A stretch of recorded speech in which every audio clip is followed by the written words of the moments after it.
Hi guys, welcome to financial at YouTube channel. ఈ channel కొత్తగా start చేసాం. ఛానల్లో ఫైనాన్షియల్ సంబంధించిన వీడియోస్ అన్ని అప్లోడ్ చేస్తుంటాం. చాలా యూస్ఫుల్ అవుతాయి ప్రతి ఒక్కరికి. అండ్ ఎవరైతే ఛానల్ కొత్తగా చూస్తున్నారో please subscribe the channel and support the channel. And ఈ రోజు వీడియోలో మనం ఎప్పుడైతే జాబ్ చేయడం మొదలు పెడతామో లేదా సంపాదించడం స్టార్ట్ చేస్తామో అప్పుడు చేయాల్సిన 3 ఇంపార్టెంట్ పనులు ఏంది. అండ్ ఎక్కువ మంది వాటిని చాలా నెగ్లెక్ట్ చేస్తుంటారు గైస్. మనకేమవుతుందిలే, ప్రెసెంట్ మనకు అవసరం లేదని చాలా మంది అవాయిడ్ చేస్తుంటారు. అంతేకాకుండా ఆ 3 థింగ్స్ చేయకుండా direct stock or mutual funds లో ఇన్వెస్ట్ చేస్తుంటారు గైస్. చాలా పెద్ద మిస్టేక్ గైస్. అండ్ వాటి గురించి డీటెయిల్ గా ఈ వీడియోలో మనం మాట్లాడుకుందాం. Let's get in to the video guys. And ఆ మూడిట్లో ఫస్ట్ వన్ వచ్చి టర్మ్ ఇన్సూరెన్స్. ఎందుకు ఇదే చెప్తున్నానంటే మనం రీసెంట్ గా లో వింటూనే ఉంటున్నాం. గర్భ ఆడుతూ గుజరాత్ లో 10 మంది హార్ట్ అటాక్ తో చనిపోయారని చెప్పి, జిమ్ లో వర్కౌట్స్ చేస్తూ పర్సన్ సడన్ గా హాస్పిటల్లో హార్ట్ అటాక్ వల్ల జాయిన్ అయ్యారని చెప్పి, ఇలాంటి కేసెస్ అనేటివి రీసెంట్ డేస్ లో చాలా ఎక్కువ అవుతుంది. అండ్ ఈ టర్మ్ ఇన్సూరెన్స్ ఒక ఇంపార్టెన్స్ మీకు అర్థం అవడానికి ఒక 2 ఎగ్జాంపుల్ తీసుకుందాం. ఒక మంచి settled family and below average settle family. In case ఇలాంటి సిచ్యువేషన్ ఒక మంచి సెటిల్ ఫ్యామిలీ జరిగితే ఆ టైం కి వాళ్ళు ఎమోషనల్ గా చాలా డ్యామేజ్ అవుతారు. సో వాళ్ళు సెటిల్ అయిన ఫ్యామిలీ కాబట్టి వాళ్ళు నెక్స్ట్ వాళ్ళ పేరెంట్స్ రిమైనింగ్ లైఫ్ ని ఎలాగో లీడ్ చేస్తారు గైస్. బట్ ఇక్కడ బిలో యావరేజ్ సెటిల్ ఫ్యామిలీలో తన శాలరీ మీదే తన పేరెంట్స్ ఆధారపడి ఉంటే ఇన్ కేస్ తనకేమన్నా అయితే వాళ్ళ ఒక ఫ్యూచర్ అనేది ఒకసారి ఆలోచించండి గైస్. సో టర్మ్ ఇన్సూరెన్స్ అనేది అంత ఇంపార్టెంట్ గా. సో మనం ఒక మంచి టర్మ్ ఇన్సూరెన్స్ తీసుకోవడం వల్ల మనం ఎమోషనల్ గా సపోర్ట్ చేయలేకపోయినా మన ఫ్యామిలీకి ఫైనాన్షియల్ గా ఒక ప్రొటెక్షన్ ఇచ్చిన వాళ్ళం. అసలు టర్మ్ ఇన్సూరెన్స్ అంటే ఒక బేసిక్ ఐడియా ఇస్తాను గైస్. కొంతమందికి ఐడియా ఉండకపోవచ్చు. సపోజ్ ఒక 30 ఏళ్ళున్న పర్సన్ ఒక ₹1,00,00,000 టర్మ్ ఇన్సూరెన్స్ తీసుకున్నాను అనుకోండి. తన మంత్లీ ప్రీమియం వచ్చి మహా అంటే ₹900 మాత్రమే పడుతుంది. తను 60 ఏళ్ళు వచ్చే వరకు టర్మ్ ఇన్సూరెన్స్ పెట్టుకున్నాడు. సో 60 ఏళ్ళు అంటే మహా అంటే ₹3,24,000 మాత్రమే పే చేస్తాడు గైస్. ఇన్ కేస్ తనకేం కాకపోతే ఆ కట్టిన ప్రీమియం అమౌంట్ అనేది తనకైతే రిటర్న్ రాదు. బట్ ఈ 60 ఏళ్ళ లోపల తనకి ఏదన్నా అనుకోకుండా ఏమన్నా జరిగితే తను ఎవరినైతే నామినీ పెట్టున్నాడో ఆ నామినీకి ₹1,00,00,000 అనేది లంసమ్ గా ఈ టర్మ్ ఇన్సూరెన్స్ ద్వారా ఇస్తారు గైస్. అండ్ ఇక్కడ ఎక్కువ మంది ఆలోచించేది ఏంటంటే ఇన్ కేస్ మనకేం కాకపోతే మన కట్టిన ప్రీమియం అమౌంట్ అనేది మనకి రిటర్న్ రాదు కదా అని చాలా మంది ఆలోచిస్తారు. ఎప్పుడైతే మనం ఇన్సూరెన్స్ నుంచి రిటర్న్ ఎక్స్పెక్ట్ చేస్తామో ఆ ఇన్సూరెన్స్ లో ప్రీమియం అనేది చాలా ఎక్కువ ఉంటుంది గైస్. అండ్ లైఫ్ కవర్ అనేది చాలా తక్కువ ఉంటుంది. సో ఇలాంటి ఇన్సూరెన్స్ వల్ల మనం నష్టపోతాం కానీ మనకంటే ఎటువంటి ఉపయోగం అయితే ఉండదు గైస్. అండ్ మనకు లైఫ్ కి సంబంధించి ఏమైనా ఇన్సూరెన్స్ తీసుకోవాలంటే ఒకటి term insurance, 2 health insurance guys. ఈ 2 ఇన్సూరెన్స్ తప్ప మనం ఏ ఇన్సూరెన్స్ తీసుకుంటున్నా సరే మనం మిస్టేక్ చేస్తున్నట్టే గైస్. అండ్ ఇంకో విషయం మీకు చెప్పాల్సింది ఏంటంటే మీ లైఫ్ లో ఎప్పుడైనా సరే ఒక ఇన్సూరెన్స్ ని అండ్ ఇన్వెస్ట్మెంట్ ని కలిపి అయితే చూడగలం గైస్. ఎప్పుడైతే మనం ఆ రెండింటిని కలిపి చూస్తామో మనం చాలా మిస్టేక్ చేస్తున్నట్టే.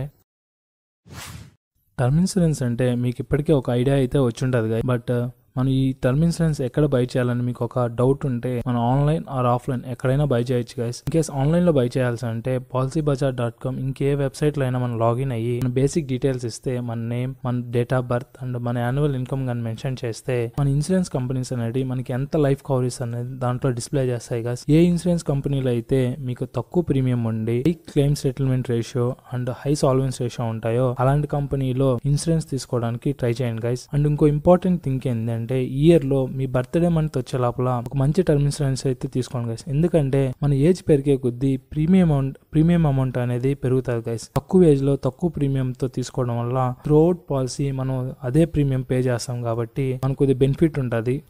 అండ్ ఇందాక వీడియోలో చెప్పినట్టే ఒక మంచి టర్మ్ ఇన్సూరెన్స్ తీసుకున్నాక ఇమీడియట్ గా మనం చేయాల్సిన పని ఏంటంటే ఒక హెల్త్ ఇన్సూరెన్స్ తీసుకోవడం గైస్. ఎందుకంటే ఒక హెల్త్ ఎమర్జెన్సీ అనేది చాలా గైస్ మన ఫైనాన్షియల్ స్టెబిలిటీ మొత్తాన్ని కొలాప్స్ చేయడానికి. అండ్ మనం రీసెంట్ గానే చూస్తుంటాం COVID-19 అప్పుడు హాస్పిటల్స్ ఒక ఎక్స్పెన్సెస్ ఎలా ఉన్నాయో మనకు అందరికి ఐడియా ఉంది. అండ్ రీసెంట్ రిపోర్ట్స్ ప్రకారం ఇండియాలో మెడికల్ ఇన్ఫ్లేషన్ రేట్ అనేది 14% దాకా ఉంది గైస్. 14% అంటే చాలా ఎక్కువగా. ఇలాంటి ఇన్ఫ్లేషన్ రేట్ లో మన సేవింగ్స్ తో మన మెడికల్ ఎక్స్పెన్సెస్ కట్టాలంటే చాలా కష్టం గైస్. దీనికి ఏమవుతుందంటే ఎక్స్ట్రా అమౌంట్ మనం బయట నుంచి అప్పు తీసుకుని వచ్చి మన మెడికల్ ఎక్స్పెన్సెస్ కట్టాల్సి వస్తుంది.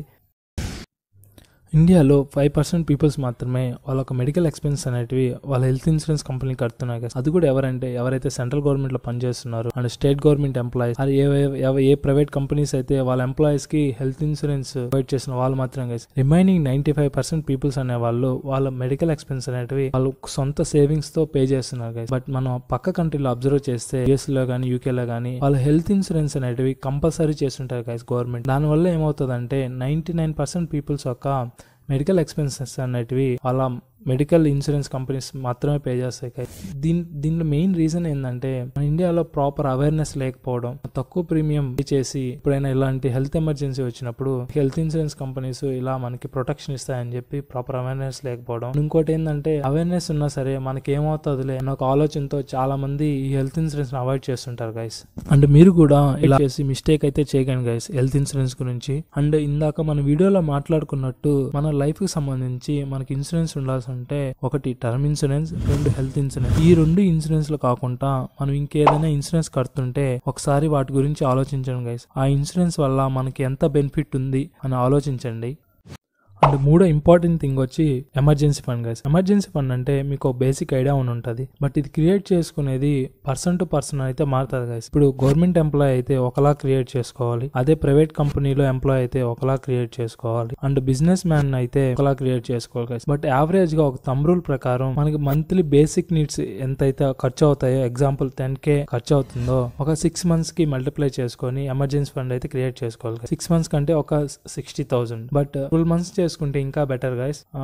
అండ్ ఈ ఎమర్జెన్సీ ఫండ్ ఏంటంటే ఎవ్రీ 2 years కి ఆర్ 3 years కి మనం పెంచుకుంటూ వెళ్ళాలి గైస్. ఎందుకంటే మన ఖర్చులు అన్నట్టు పెరుగుతూ వెళ్తుంటాయి కాబట్టి, సో దాని పరంగానే మన ఎమర్జెన్సీ ఫండ్ కూడా మనం ఇంక్రీజ్ చేసుకుంటూ వెళ్తూ ఉండాలి గైస్. ఎమర్జెన్సీ ఫండ్ అయితే చాలా మంది వరకు బాగానే క్రియేట్ చేస్తారు గైస్, బట్ ఈ ఎమర్జెన్సీ ఫండ్ తీసుకెళ్లి స్టాక్స్ కానీ ఆ ఈక్విటీ మ్యూచువల్ ఫండ్స్ లో ఇన్వెస్ట్ చేస్తుంటారు గైస్. ఇది చాలా పెద్ద మిస్టేక్. అసలు మెయిన్ ఎమర్జెన్సీ ఫండ్ ఒక మెయిన్ థీమ్ ఏంటంటే మనకి ఎప్పుడైతే అమౌంట్ అర్జెంట్గా అవసరం అయినప్పుడు అమౌంట్ మనం ఈజీగా యాక్సెస్ చేసుకొని వాడుకునేటట్టు ఉండాలి గైస్. ఇక్కడ స్టాక్స్ లో ఇన్వెస్ట్ చేయడం వల్ల ఏమవుతుందంటే మార్కెట్ అనేది ఎప్పుడు అప్ లోనే ఉండదు, అప్స్ అండ్ డౌన్స్ ఉండడం వల్ల ఎప్పుడైతే మనకి అమౌంట్ అవసరం అయినప్పుడు ఆ స్టాక్స్ అనేటి లాసెస్ లో ఉన్నప్పుడు మనం ఆ స్టాక్స్ అయితే సెల్ చేయలేం గైస్. దానికి తగ్గట్టు మనం ఎక్స్ట్రా బయట నుంచి అప్పు తీసుకొని వచ్చి మనం అమౌంట్ వాడుకోవాల్సి ఉంటుంది. లేదు మనకు అప్పు కుదిరిపోయినప్పుడు ఇదే స్టాక్స్ ని మనం సెల్ చేయాల్సి ఉంటుంది. సో ఇలా సెల్ చేయడం వల్ల ఏమవుతుందంటే మన అమౌంట్ ని మనం లాస్ అవుతుంటాం. సో ఎప్పుడు కూడా ఎమర్జెన్సీ ఫండ్ ని ఇలాంటి ఈక్విటీ ఫండ్స్ లో పెట్టకండి. మేజర్ గా పెడితే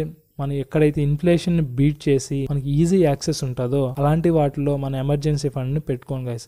లైక్ స్మాల్ ఫైనాన్స్ బ్యాంక్స్ కానీ లేకపోతే లిక్విడ్ మ్యూచువల్ ఫండ్స్లో, ఇలాంటి మ్యూచువల్ ఫండ్స్లో పెట్టడం వల్ల మన అమౌంట్ అనేది ఇన్ఫ్లేషన్ బీట్ చేస్తుంది అండ్ మన అమౌంట్ స్టేబుల్గా ఉంటుంది గైస్.